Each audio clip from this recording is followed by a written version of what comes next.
Bonjour chers auditeurs, chères auditrices. Voilà, nous arrivons aujourd'hui au Yoga Sutra numéro 19 et nous allons enchaîner dans la foulée avec le Yoga Sutra numéro 20 également, parce qu'ils se suivent évidemment, mais parce qu'ils sont, je dirais, quelque part complémentaires l'un de l'autre. Donc c'est la raison pour laquelle on va les aborder ensemble. Voilà. Donc également un petit message pour te dire, si ce n'est pas encore fait, de t'abonner. En dessous de cette vidéo, il y a moyen de cliquer sur s'abonner, et puis éventuellement, si tu veux recevoir l'annonce des nouvelles vidéos, bien il suffit d'appuyer sur la petite clochette. Dernier point, si cette vidéo t'a plu, je t'invite à la partager avec tes amis, tes connaissances, sur ton profil Facebook éventuellement. Voilà, la balle est dans ton camp pour ce sujet-là. Voilà, alors on commence avec le Yoga Sutra numéro 19. Bhava, Pratiyayo, Videha, Prakriti, Layanam. Bhava, Pratiyayo, Videha, Prakriti, Layanam. Alors, je te donne la traduction de Françoise Mazet. De naissance, certains êtres connaissent le samadhi. Ils sont libres des contraintes du corps physique tout en étant incarnés. Donc, traduction de Françoise Mazet. Abordons la traduction maintenant de Bouchard d'Orval, de Jean Bouchard d'Orval, qui nous dit « c'est l'état d'être de ceux qui sont détachés du corps et qui se sont absorbés dans la nature ». Alors, je suis tombé sur une autre traduction. Je ne peux pas vous donner d'explication sur cette traduction. Néanmoins, elle provient d'un site anglais qui est source, donc la source c'est Centre for Yoga Studies. Mais je trouvais quand même intéressant de vous partager cette info parce que sur ce site il y a pas mal d'informations qui pourraient compléter tes propres recherches sur les Yoga Sutras. L'activité psychique réapparaîtra pour ceux qui sont désincarnés ou absorbés dans le processus de la matière. Alors, donc, ce Sutra 19, je vais commencer par ma première remarque ici sur ce Sutra, Bhava. Bhava signifie que dès la naissance, tu es éveillé. Dès la naissance, tu es dans cet état de conscience. Donc, il suffit peut-être déjà aujourd'hui de voir un peu dans ton entourage s'il y a des enfants et de voir comment tu communiques avec eux, quelle est leur façon de s'exprimer, quelle est leur vision du monde. On serait fort étonné. Moi, je fais l'expérience actuellement avec un membre de ma famille et je trouve que c'est assez interpellant de faire ce constat, de voir quand même qu'il y a déjà chez des tout petits cette confirmation que dès la naissance, tu es éveillé. Point numéro 2. On parle d'être détaché du corps physique et de ses contraintes. Alors, détaché du corps physique, ça veut dire quoi? On pourrait parler très longtemps sur cette idée. Peut-être simplement ne pas être, comment dirais-je, ne pas considérer déjà le corps comme étant toi, hein. Il y a le corps et puis ce qui occupe ton corps. Tous les éléments subtils qui se trouvent à l'intérieur de toi, qui font partie de toi, mais pas de ton corps, que tu vois pas, ils sont subtils. Tu ne les vois pas, mais tu sais et tu ressens que ces éléments existent, je dirais, à l'intérieur de toi. Et c'est d'accorder non pas de l'importance au corps, si ce n'est que de prendre soin de lui, mais peut-être d'utiliser le corps comme une porte d'entrée vers ton intériorité et accéder à cette part de subtilité qui se trouve en toi. Alors, les contraintes du corps, eh bien, c'est, par exemple, dans la posture de yoga, ça va être le manque de souplesse. Si jamais tu vas marcher et que tu sens au bout de 10 minutes que tu es essoufflé, c'est une deuxième contrainte. Et directement, le mental va se mettre en route parce que tu accordes de l'importance, tu n'arrives pas à lâcher prise sur ça. Après, tu as les accidents physiques, tu peux tomber, tu peux avoir un accident de voiture et être blessé, tu peux tomber malade. Tout ça englobe je dirais, les contraintes du corps physique auxquelles on se relie, auxquelles on s'identifie en réalité. C'est ça souvent la problématique. Alors, le point 3, c'est l'absence d'effort et de spontanéité absolue. Alors, donc, ça veut tout simplement dire, je fais juste un petit rappel, tu l'as constaté dans les sutras précédents, le point qui ressort énormément, c'est abhyasa, donc c'est la pratique intense. Ce qui revient aussi, c'est la partie étude, donc ça veut dire qu'on t'invite à étudier.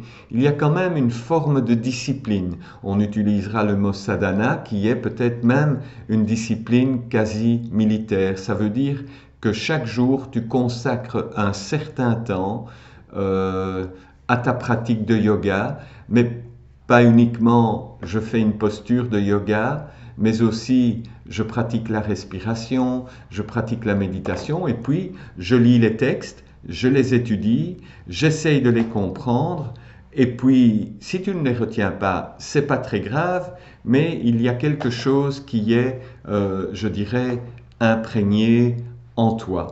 Voilà. Et donc, pour en revenir à ce sutra, donc il y a des personnes, et peut-être que tu en rencontreras, donc j'ai parlé des enfants, mais peut-être que dans ton entourage, il y a déjà aussi des adultes qui depuis tout petit sont éveillés, ils sont déjà dans une dynamique tout à fait particulière, à contre-courant du matérialisme ambiant de la société dans laquelle nous vivons et dans laquelle nous sommes en même temps un petit peu confrontés à des choses qui sont quand même de l'ordre de très basses énergies, en fait, de très très basses énergies. Alors, le point 4, ce malgré l'incarnation qui est censée nous faire souffrir, école de la vie. Donc, je reviens aux contraintes du corps physique. Parce que je pense qu'effectivement, on a des limites, on a des handicaps, et nous pouvons apprendre à nous détacher, à ne pas faire de ces éléments-là la petite tache noire qui est sur la feuille blanche. où généralement, et j'ai déjà fait l'exercice avec des élèves d'ailleurs, je fais sur cette feuille blanche un petit rond noir et je dis tiens, regardez, qu'est-ce que vous voyez? Et en fait, les gens me disent, ben, il y a une tache noire. Ils ne me disent pas, il y a une feuille blanche avec un petit point. Non, on me dit, il y a une tache noire. C'est quasi systématique. Donc, c'est assez interpellant.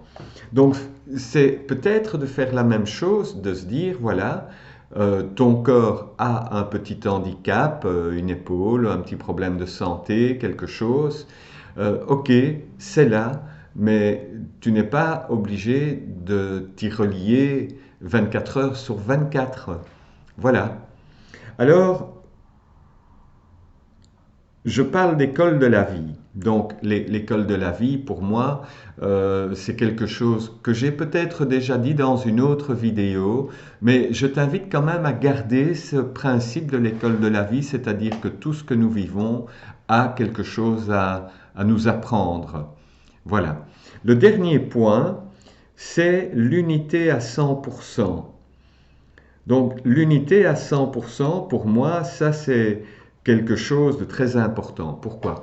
Vous m'avez déjà entendu dire être à 100% avec toi-même, être à 100% dans ta posture de yoga, être à 100% dans ta méditation, être à 100% dans l'étude.